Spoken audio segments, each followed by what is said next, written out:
জীবনে যে কোনো পরিবেশ আসুক না কেন ধৈর্য হারা হওয়া যাবে। যা যখন পাবি আলহামদুলিল্লাহ বলে কবুল করে নিস, কখনো মুখ বাড়ি করিস না। আল্লাহ যেটাই দিবে সেটাতে খুশি থাকবি, দেখবি আল্লাহ তোদেরকে আরো বাড়াই দিবে। যারা বিবাহিত আছেন শ্রদ্ধার সাথে বলি, এক ছাদের নিচে থাকলে অনেক কিছুই হয়, কোনো কিছুকে গুরুত্ব দিয়েন না। সকালে যে ঝগড়া হয়েছে রাতে দেখা হওয়ার সময় সে ঝগড়ার কথা মাথায়ও রাখবেন না, তাহলে জীবনটা সুন্দর চলবে, শয়তান আর সুযোগ পাবে, আল্লাহর রহমত আসতে থাকবে। যে ক্ষমা করে সে ক্ষমা পায়, সুবহানাল্লাহ। যে ক্ষমা করে সে ক্ষমা পায়। স্বামী স্ত্রী হচ্ছে এমন দামি একটা সম্পর্কের নাম, আল্লাহ তাআলা মানব জীবনের সূচনার প্রথম সম্পর্ক দিয়েছেন আদম এবং হাওয়া। এই দুজনের সম্পর্ক ছিল স্বামী স্ত্রী। পৃথিবীর সৃষ্টির সূচনা থেকে সম্পর্ক শুরু হয়েছে কি দিয়ে? স্বামী এবং স্ত্রী। জান্নাতেও যে সম্পর্ক থাকবে এটার নাম স্বামী স্ত্রী। আরেকটু জোরে বলেন। স্ত্রীরা ভালো বংশের মেয়ে, ভালো মেয়েরা বেশি কিছু চায় না, সারাদিনের কষ্ট ভুলে যেতে পারে যদি স্বামী একটু মায়া করে মাথায় হাত বুলাই দেয়। সুবহানাল্লাহ। 10 বার না হোক একবার হলো খাবার সময় প্রশংসাটা করে ফেলুন যে আজকের রান্নাটা অনেক মজা হয়েছে। দেখবেন ওই একটা প্রশংসায় উনি গরমের মধ্যে আগুনের চুলার সামনে দাঁড়িয়ে রান্না করার কষ্টটাই ভুলে যাবে।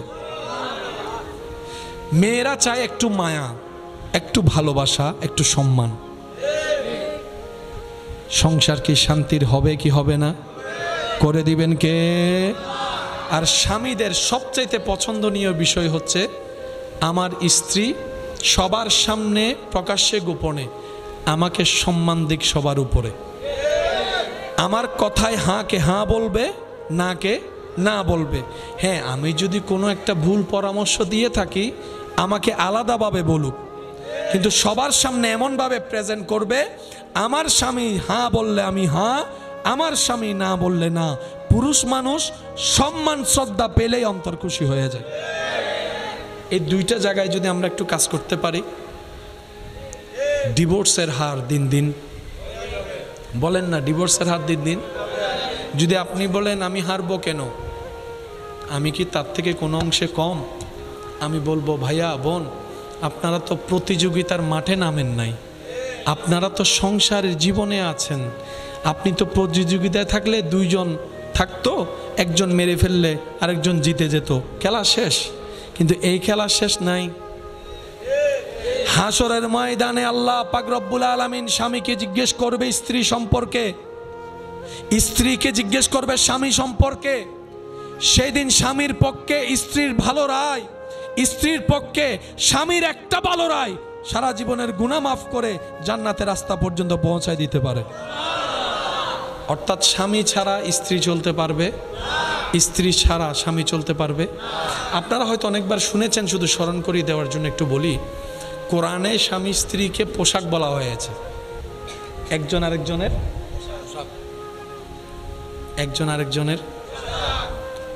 আল্লাহ পোশাক বললেন কেন? রব বলে যে পোশাক কি করে? ছতর ডেকে দেয়। পোশাক কি করে? দাগ ডেকে দেয়। পোশাক কি করে? অসুন্দর ডেকে দেয়। পোশাক কি করে? কাপড় কি করে? দাগগুলা ডেকে দেয়, কাউকে দেখতে দেয় না।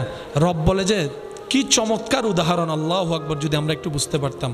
রব বলে এ স্বামীরা তোমরা স্ত্রীর পোশাক, এ স্ত্রীরা স্বামীরা তোমাদের পোশাক। তার মানে কি পোশাক নাই ইজ্জত? রব বলে যে স্বামী তুমি এমন ভাবে চলো, স্ত্রী তুমি এমন ভাবে চলো, একজন আরেকজনের দোষগুলাকে সবার সামনে থেকে গোপন করে রেখে নিজেরা পরামর্শ করে দোষগুলাকে শুধরাই নাও। মানুষের সামনে একজন আরেকজনকে মায়া দাও, সম্মান দাও। আমরা বোঝার মতো বুঝতে পারি? বলেন না, বোঝার মতো বুঝতে পারি? যারা স্বামীরা আছেন মাঝে মধ্যে স্ত্রীদের জন্য একটা চকলেট নিয়ে যাবেন, গিয়ে বলবেন আমার হালাল ইনকাম থেকে তোমার জন্য এনেছি, ঘাম ঝরা টাকা দিয়ে একটা। আমি তো পারি না, সামর্থ্য নাই নেকলেস দেওয়ার, গয়না দেওয়ার। বিশ্বাস করেন আপনার সেই অন্তর থেকে দেওয়া একটা ছোট্ট চকলেটও উনি 1000 ভরি স্বর্ণ পাওয়ার চাইতে বেশি খুশি হবে। ভালো রেখে ভালো থাকা যায়, ভালো থাকার জন্য কষ্টে রাখলে ভালো থাকা যায়। আপনি অন্যকে ভালো রাখার নিয়ত করুন, কিন্তু শর্ত হচ্ছে একটা, থ্যাংক ইউ পাওয়ার আশা রাখা যাবে, প্রতিদানের কোনো আশা রাখা যাবে। আপনি যখন আপনার রবের দিকে তাকিয়ে রবের বান্দাকে ভালো রাখবেন, সৃষ্টিকে ভালো রাখার নিয়ত করবেন, দেখবেন ওই বান্দার রব আপনাকে কোনো না কোনোভাবে সুখের ব্যবস্থা করে দিচ্ছে, শান্তির ব্যবস্থা করে দিচ্ছে, ইজ্জতের ব্যবস্থা করে দিচ্ছে। সুবহান। এখানে অনেক মানুষ এমন আছেন, অনেকের জন্য করেছেন, কিন্তু আপনার সময় করার মতো মানুষ পান নাই। আপনি অন্যের বিপদে পাশে দাঁড়িয়েছেন সাধ্য মতো, কিন্তু আপনার বিপদে পান নাই, এমন অনেক সিচুয়েশন হয়তো সবারই গিয়েছে, ঠিক কি না? আমাদের মানুষের প্রতিদানের দরকার। আমাদেরকে যিনি প্রতিদান দিবেন, নিয়ামত দিবেন, আওয়াজ দিয়ে বলুন তিনি কে? যদি আপনার চাওয়া এমন হয় যে আমার সন্তান শেষ বয়সে আমার সেবা করুক, অন্তত আমার পাশে থাকুক, আমি মা বাবা যেন মৃত্যুর আগে আমার ছেলে মেয়ের চেহারাটা দেখে মরতে পারি, যদি এই চাওয়াটা আপনার হৃদয়ে লালিত হয়, তাহলে কয়েকটা কাজ করবেন। 1 নাম্বার, আপনার ছেলে মেয়েকে ছোটবেলা থেকে শিখাই দেন সর্বোচ্চ বিশ্বাস, সর্বোচ্চ ভরসা এক আল্লাহর উপরে রাখতে হবে। সুবহানাল্লাহ। 2 নম্বর, নিজের জানের চাইতে বেশি, প্রাণের চাইতে বেশি মোহাব্বত আল্লাহর হাবিব নবী রহমাতুল্লিল আলামিনকে করতে হবে। 3 নম্বর, আহলে বায়তের প্রতি, সাহাবার আদর্শের প্রতি, আউলিয়া ইকরামের পথের প্রতি আপনাকে আমাকে মেনে চলতে হবে। 4 নম্বর, জীবনে যে কোনো পরিবেশ আসুক না কেন ধৈর্য হারা হওয়া যাবে। 5 নম্বর, শিখিয়ে দিন বাবা মা যা যখন পাবি আলহামদুলিল্লাহ বলে কবুল করে নিস, কখনো মুখ বাড়ি করিস না, আল্লাহ যেটাই দিবে সেটাতে খুশি থাকবি, দেখবি আল্লাহ তোদেরকে আরো বাড়াই দিবে। 5টা জিনিস শিখাই দেন। এই ছেলে মেয়ে কখনো আপনাকে ফেলে যাবে না। ইনকাম যদি নাও থাকে, ঘরে 5 জন মেম্বার থাকে, যদি খাবার আসে 2 জনের, আপনার ছেলে বলবে আমার মা আমাকে নিজে না খেয়ে খাওয়াইছে, আজকে আমার না খেয়ে মাকে খাওয়ানোর পালা, মাকে খাওয়ানোর পালা। সুবহানাল্লাহ। আমার এই মাটা রাতের পর রাত ঘুমাতে পারেনি, আমি পেটে থাকা অবস্থায় আমার মাকে লাথি মেরে মেরে ঘুমাতে আমি দিইনি, আজকে আমি বড় হয়েছি, মাগো আমার হাঁটুকে তোমার বালিশ বানাও, আমি তোমার মাথা ম্যাসাজ করে দিচ্ছি, মা তুমি ঘুমাও, বাবা তুমি ঘুমাও, বাবা তুমি ঘুমাও, মা তুমি ঘুমাও। আমার এই মা, তিনি তো সেই জন, আমি যখন বিছানায় শুয়ে কান্না করতাম, এক এক বাচ্চার কান্নার আওয়াজ এক এক রকম, কিন্তু যিনি মা তিনি বাচ্চার কান্না শুনে বুঝতে পারে কোন বাচ্চা কেন কান্না করছে, কোন কান্নাটা প্রস্রাব করার কান্না, কোন কান্নাটা ক্ষুধার কান্না, কোন কান্নাটা পেট ব্যথার কান্না। আমরা না বুঝলেও মা শুনলেই বুঝতে পারে সন্তানের কি দরকার, সন্তানের কি দরকার। আজকে সে মা সে বাবা যখন বৃদ্ধ হয়েছে, শরীর আর চলে না, শরীরটা যখন একদম ঝিম মেরে দিয়েছে, শরীরে শক্তি যেমন আগের মতো আর নাই, চলতে পারে না, সন্তান বলে আজকে আমার মার জন্য বাবার জন্য আমার করার পালা। কোরআন ডাক দিয়ে বলে রব্বির হামহুমা কামা রব্বায়ানি সাগীরা, রব্বির হামহুমা কামা রব্বায়ানি সাগীরা। মূল নির্যাস হচ্ছে আল্লাহ বলে তুই যখন ছোট ছিলি তোর মা বাপ তোর জন্য করেছে, এবার তোর মা বাপ যেহেতু বুড়া হয়েছে, তুই যেহেতু উপযুক্ত হয়েছিস, এবার তোর মা বাবার জন্য তুই আরো 10 ডবল করার চেষ্টা কর। সুবহান। কিন্তু এখানে একটা কথা, মা বাবার জন্য করা মানে বউয়ের হক নষ্ট করা নয়। আমরা এই জায়গায় একটু পেঁচ লাগাই ফেলি। অনেকে তো এমনও আছে মা বাবাকে পর্যন্ত ঘুমাইতে দিচ্ছে না। ভাই এগুলোতে কোনো লাভ নাই। আইফোন ব্যবহার করে যদি আপনি দামি হন, তাহলে দাম তো আইফোনের হলো, আপনার দাম কই? আরে আপনি যেটাতে হাত লাগাবেন সেটাই যেন দামি হয়, ওইভাবে বান্দা হিসেবে তৈরি হন। কতই না দাম। ব্র্যান্ড কেন আপনাকে দামি করবে? আপনি নিজেও তো একটা ব্র্যান্ড। রবের বান্দার চাইতে বড় ব্র্যান্ড কি হতে পারে? নবী রাহমাতুল লিল আলামিনের উম্মতের চাইতে বড় ব্র্যান্ড আর হতে পারে? আল্লাহ আমাদেরকে ব্র্যান্ড বনে থাকার তৌফিক দান করুন। আমার কথা কষ্ট নিয়েন না, বাস্তব যেটা বলার চেষ্টা করছি। আল্লাহ আপনার কাছে 16 একটা পাঠাইছে, আপনি আবার 17-এর জন্য পাগল হচ্ছেন কেন? নতুন কিনলে 2 দিন পরে বিক্রি করলে দাম অর্ধেক কমে যায়। আছে না রে ভাই, আছে না? একটু বিবেক দিয়ে চলেন না। আর টাকাটা যিনি কামাচ্ছে উনিও না জানে এক একটা টাকার পিছনে ঘাম কতটুকু জড়তেছে। ওনার ঘামটাকে একটু সম্মান দেন।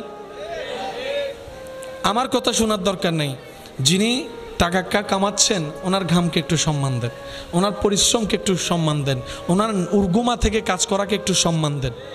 একটা আওয়াজ দেন না ভাই। সম্মান দিলে সম্মান বাড়ে, কথা বলেন ঠিক কিনা? এবার আসেন, 15 যখন আসছে আপডেট ফোন 15, 16 আসার সাথে সাথে 15 ব্যাকডেট, 15 বলেন না 15, 17 আসার পরে 15, 16, 17 কতদিন দাম থাকবে? যতদিন 18।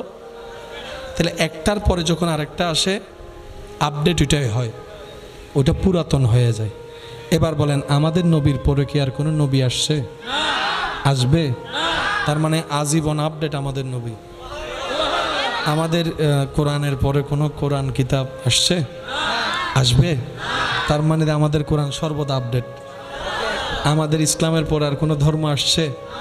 আসবে? ইসলাম সর্বদা আপডেট। আরো জোরে বলেন না। আমাদের নামাজের পরে আর কোনো ইবাদতের সিস্টেম আসবে? নামাজ আপডেট। আল্লাহ আমাদেরকে আপডেটটা দিয়েছেন, আমরা ব্যাকডেটেড হয়ে গেছি। আমরা ব্যাকডেটেড হলাম কিভাবে? পশ্চিমা বিশ্ব জানে এই মুসলমানরা হচ্ছে সেই জাতি 313 জন ক্ষুধার্ত বদরের যুদ্ধে গিয়ে 1000 কাফেরকে মাটিতে শোয়াই ফেলেছে। ডান হাত তুলে দেখাই বলেন ঠিক কিনা? এই মুসলমান যদি কোরআন নিয়ে গবেষণা শুরু করে আমরা শেষ। এই মুসলমান যদি নবীর আদর্শে চলতে থাকে আমরা জীবনে কোনোদিন মাথা উঁচু করাই পাওয়ার দেখাইতে পারবো? কারণ আমরা 100 বছরে যা অর্জন করি মুসলমান সেটা 5 বছরে কাম সেরে ফেলে। এটা তারা ভালো করে জানে, এটা তারা ভালো করে। সেজন্য মুসলমানকে নবী থেকে দূরে রাখার জন্য তারা প্ল্যানিং করে, কোরআন থেকে দূরে রাখার জন্য প্ল্যানিং করে। আওয়াজ দেন, আওয়াজ দেন, আওয়াজ দেন। আল্লাহ থেকে দূরে রাখার জন্য প্ল্যানিং করে, ইবাদত থেকে দূরে রাখার জন্য প্ল্যানিং করে। আপনি কি মনে করছেন স্টাইলের জন্য চিপা পেন আপনাকে দেওয়া হয়েছে? আপনি আমি বুঝতে পারি নাই। এই চিপা পেনটা দেওয়ার 1000টা কারণের ভিতর একটা কারণ ছিল মুসলমান যেন বসে প্রস্রাব করতে না পারে, সেই কারণে আবার যেন নামাজ পড়তে না পারে। আমি আপনাদেরকে খেদমতে আরজ রাখবো, মিললে নিবেন, না মিললে নিবেন না। প্রত্যেকটা মানুষ হাজার খারাপ হইলেও লজ্জাবোধ আছে না নাই? আজকে থেকে 10 বছর আগেও লজ্জাবোধ। আগে মানুষ পাপ করতো গোপনে, এখন দেখবেন পাপগুলা কেমন জানে ফেসবুকে লাইভ হয়ে গেছে। লজ্জা দিন দিন, লজ্জা দিন দিন, বিবেক মনুষ্যত্ববোধ দিন দিন। মুসলমান হাঁটুর উপর প্যান্ট পরলে সওয়াব না গুনাহ? ভালো না খারাপ? ভদ্র না অভদ্র? এটা আমাদের চাইতে তারা ভালো জানে। এবার তারা টার্গেট নিয়েছে মুসলমানের ছেলেকে হাফ প্যান্ট পরাই ছাড়বো। তো একজনে বলে যে জীবনেও পারবি না, মুসলমান জীবনেও হাঁটুর উপর প্যান্ট পরবে না, কারণ তারা জানে মুসলমানের ছেলেদের হাঁটুর পর্যন্ত সতর, এটার উপর উঠলে কবিরা গুনাহ মুসলমানে জানে। এবার সে বলতেছে দেখ না আমি কি করি, ডোলা প্যান্ট থেকে সিপ প্যান্ট, চিপা প্যান্ট থেকে কিছুদিন চালাইছে, ওইটা থেকে এটা অভ্যাস করাইছে। এরপরে ফাটা প্যান্ট দিলে কেউ পরবে না সবাই জানে, সেজন্য প্রথমে প্যান্টের মধ্যে হালকা একটা দাগ দিছে। ওই যে প্রথম সাদা দাগ থাকতো, আগে দাগ দিয়ে অভ্যস্ত করাইছে। কিছুদিন দেখতেছে না ভালো মার্কেটিং হচ্ছে, ভালো সেল হচ্ছে, দাগের প্যান্টগুলো মুসলমানের ছেলেরা পড়ছে। এবার হালকা করে একটা ফাটা দিছে, দেখে যে এটা আরো বেশি সেল হচ্ছে, তারপর আরেকটা ফাটা দিছে, বলে যে আরো বেশি সেল হচ্ছে, তারপর এদিকে ফাটা এদিকে ফাটা, আরো সেল হচ্ছে। এবার সে বলতেছে দেখছস মুসলমানের ছেলেদেরকে কিভাবে পটাচ্ছি, দেখ কিছুদিন পরে হাফ প্যান্ট পরাবো। এবার এই আপনাকে এই সতরগুলা দেখাইতে দেখাইতে আস্তে আস্তে লজ্জা ভাঙছে, আস্তে আস্তে আস্তে আস্তে আস্তে আস্তে যখন মোটামুটি ইউজ টু হয়ে গেছে, এবার বলে হাঁটুর উপর প্যান্ট পরা। প্রথমে বলে যে 3/4 দে, এটা আগে এখানে তুলি, 3/4 দিয়ে কিছুটা লজ্জা ভাঙাইছে, তারপর এখন হাঁটুর উপর তুলে দিছে। আপনি আমি স্টাইল যেগুলোকে মনে করি সেগুলো ওদের প্ল্যানিং। কথা বলে না। আপনাদের এলাকায় দেখবেন অনেকেই মোবাইল দিয়ে গেম টেম কি জুয়া টুয়া। আমার ভাই তো সবার তো টাকা দরকার, টাকা কামা সংসার চালানোর ইচ্ছা সবার আছে। তার বন্ধু তার মাথায় ঢুকে দিছে এই জুয়াটা খেললে, প্রথমে এমনভাবে বলে মনে হয় যেন আজ এ ঢুকিলে হালিয়ে তুই কোটিপতি, যার তো স্বর্ণ টন্ন বেশি রে টিয়া দিয়ে হঠাৎ কিছু। বাস্তব না বাস্তব?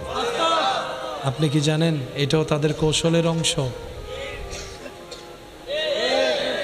মুসলিম জাতিকে ধ্বংস করার জন্য যত নিম্নমানের নোংরা প্ল্যানিং করা দরকার সব করছে। আমার কথাই কষ্ট নিয়েন না, আমি আপনাদেরকে ছোট্ট একটা কথা বলি। কবরে কি কোরআন লাগবে নাকি অঙ্ক ইংরেজি? হাসরে কোনটা লাগবে? কোরআন পড়লে সওয়াব আছে না নাই? নূর আছে না নাই? অভদ্র হয় না ভদ্র হয়? অনেক কিছু ফায়দা আছে। এবার কোরআন পড়ার আগে সিরা পড়ার দরকার, মক্তবে যাওয়ার দরকার। মক্তব যদি বাদ দেন, মক্তব বাদ দিলে কোরআন পড়া হবে? কারণ মক্তবে গিয়ে তো প্রথম বলতে আলিফ বা তা সা। আমি বলছি মিললে নিবেন, না মিললে নেওয়ার দরকার নাই। আমি জোর করে প্রেম করি না, প্রেম তো হয়ে যায়। জোর করে যেটা হয় সেটা প্রেম হয় না। কথা বলেন না? এবার ইতারা সালাকিয়ল দি মুসলমানের কোরআন দূরে রহম ফরিব হতে ক্যাঙ্গরিবি ক্যাঙ্গরিবি ক্যাঙ্গরিবি হতে কাহাজগর মুসলমানে মক্তব ফরদে হটাই দে হদে ফজরের ফর হতে ফজরের ফরে কিন্টার গার্ডেন চালু করি দে। নমাতে নমাতে মুসলমানের ফুয়া ফজরের ফরে হন্ডে যায় মক্তব, অবুক মক্তব ফল্লে তিতে আর বেশি কি ফেলিব। কোরআন যদি ভিতরে ঢুকি যায় গুই তারা তার ফড়াইতে ন, তাহলে ফড়াই বেললাই আগে কোরআনতন দূরে রাহম পড়িব, কোরআনতন দূরে রাই বেললাই মক্তবতন দূরে রাহম পড়িব। সত্যি করে হন আজিয়তন 30 বছর আগে যেদিন মক্তব আছিল এখন অনে মনে করতে লাগুন দে কিন্টার গার্ডেন একবারও কি চিন্তা নয় নাই জোরের ভরে দিলে কি হইতো। এবার বাপ মরলে ফোয়াজে ফরিব, এবার লাভ করছেন না লস করছেন নিজেরও প্রশ্ন করেছে। আমি কি বুঝাতে পারছি না বাজান? আজ ইয়ারে গাইল দিবেন না জানি দিবেলেই গাইল দড়িকে রাখতেন। তবে শর্তল দিয়ে একখান যারা যারা আরে গাইল দিবেন আরে হারাপ হইবেন, আল্লাহ যদি অনরে জান্নাতত লই যায় জান্নাত দেয় আরে ফেলাই যেতে না আরে লই জম পড়িব। তো যদি অনারা জান্নাত লই যান আর 101 কা গাল দিতেন 1000 বার গাল দিলে তাই খুশি জিম হারণ অনর হারণায় তো জান্নাত যাইতে পারিস। সুবহানাল্লাহ বেকেনা বড় গরু হইবেন না ভাই। এখন আর ফুয়া মাইয়া এ বি সি ডি পারে না না পারে? ক খ গ গ পারে না না পারে? আলিফ বা তা সা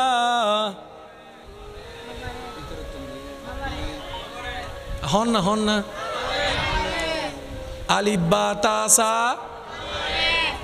এত লাইফ ওনে বড় এর মা বাবার 2 পয়সা দাম নদে অঙ্ক মিলিলে রইবেন দেন নমিলে দরকার নাই।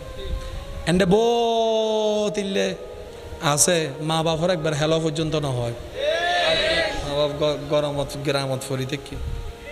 কিন্তু আইন উসিনি অনার এলাকার মুয়াজ্জিনরে আইন উসিনি অনার এলাকার ইমামরে দেখা নয়, কিন্তু দূর হত্যারি মা বাপিবে মুয়াজ্জিনুল্লাহ আছে, মা বাপিবে ইমামুল্লাহ আছে। আমি কি বুঝতে পারি না বাজান? তো যারা সন বুড়া বয়সে ফুয়া মাইয়া সেবা করক অনে ফুয়ারে হয় একখান জিনিস ঢুকাই দন চোখ বন্ধ করে অনেক ঘুম যেতে পারিবেন। এক নম্বর অনেফোয়া মাইয়ারে শিখেবেন দে সর্বোচ্চ বিশ্বাস বর্ষা আল্লাহর উদ্দি। একটু জোরে বলি, বিজ্ঞান 100 বছর পার হলো বোরাক বানাইতে পারবে?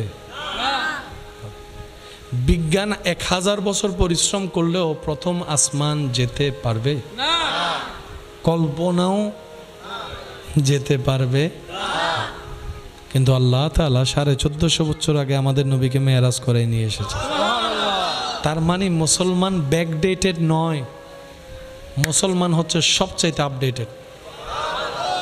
কষ্ট নিয়েন না, আমি একটা কথা বলি, আপনাদের এলাকায় প্রতি 6 মাস 4 মাস 5 মাস পর পর দেখবেন মানুষের চুলের স্টাইল। তো আপনাদের আমাদের যেরকম চুল কাটা দরকার, মানুষ হিসেবে মুসলমানদেরও চুল কাটা দরকার আছে। ইসলাম 3টা পদ্ধতি দিয়েছেন, এখনো পর্যন্ত সেই 3টা পদ্ধতিই চলছে। সুবহানাল্লাহ বলতে হবে। কয়টা পদ্ধতি? এখনো চলছে এটাই, কিয়ামত পর্যন্ত চলবে এটাই। আমরা যেটাকে মডার্ন মনে করি 2-3 মাস পরে সেগুলো আর থাকে, বলেন না থাকে। 1 বছর 2 বছর আগে ভাইরাল গান যেগুলো নিয়ে সবাই নাচতো, এখন কি সে গান শোনা যায়? কিন্তু সূরা রহমান এখনো চলছে, সূরা ইয়াসিন এখনো চলছে, সূরা মুলুক এখনো চলছে, আপনার সূরা কাহাফ এখনো চলছে, আয়াতুল কুরসি প্রতিদিন চলছে। সুবহানাল্লাহ বলেন না ভাইয়া? কোরআন কখনো পুরাতন হয় না, নামাজ কখনো পুরাতন হয় না। এক গান যদি বারবার বাজায় প্রত্যেক দিন, আপনার সমস্ত মানুষ গিয়ে কমপ্লেন করবে, কিরে তোর মেমোরি কার্ডে কি গান আর নাই? একটা বাজাস কোন দিকে, একটা গান বারবার বাজাস কেন? কিন্তু প্রত্যেকটা এলাকায় ডেলি 5 বার মসজিদের মিনার থেকে আওয়াজ আসছে, আল্লাহু আকবার আল্লাহু আকবার আল্লাহু আকবার আল্লাহু আকবার, আশহাদু আল্লা ইলাহা ইল্লাল্লাহ আশহাদু আল্লা ইলাহা ইল্লাল্লাহ। প্রত্যেক দিন 5 বার করে 10 জায়গা থেকে আজানের আওয়াজ আসছে, কিন্তু কখনো কারো কাছে এটা পুরাতন মনে হয়? আরো জোরে। এই প্যান্ডেল দিয়ে যদি 20 বছর পরে মাহফিল করে, শ্রোতা আর আইব না? ল্যান্ডা ছিলাম দেখতে দেখি দিল্লা না, বলেন না রে ভাই? যখন আমরা ছোট ছিলাম তখন এনা দেখছি আমাদের এলাকায় এই প্যান্ডেল হয়েছে, 50 বছর পরও এই প্যান্ডেল ওই ওইটারও হবু আর ভাই ওরে আপডেট করি ন পারো। কিন্তু 50 বছর পরেও যদি আপনি এরকম ভিন্ন স্টাইলের প্যান্ডেল দিয়ে সাজান, আলোচনা থাকবে ওয়ামা আরসালনাকা ইল্লা রাহমাতাল লিল। শুনি নাই আলোচনা থাকবে ইন্না আ'তাইনাকাল কাউসার। সুবহানাল্লাহ। আলোচনায় থাকবে নামাজের কথা, আলোচনায় থাকবে যাকাতের কথা, আলোচনায় থাকবে রোজার কথা, আলোচনায় থাকবে মা বাবার সেবার কথা, আলোচনায় থাকবে বড়দের সম্মানের কথা, আলোচনায় থাকবে ছোটদের স্নেহের কথা, আলোচনায় থাকবে স্ত্রীর প্রতি মায়া ভালোবাসার কথা, আলোচনায় থাকবে স্বামীর প্রতি সম্মানের কথা, আলোচনায় থাকবে সেই ইসলামের কথাগুলাই। এগুলা কখনো পুরাতন হয় নাই, হবে আপডেটেড ইসলাম। সুবহানাল্লাহ জোরে আর একটু মায়া করে বলেন, ইসলাম কি ব্যাকডেটেড না আপডেটেড? আরো জোরে বলেন।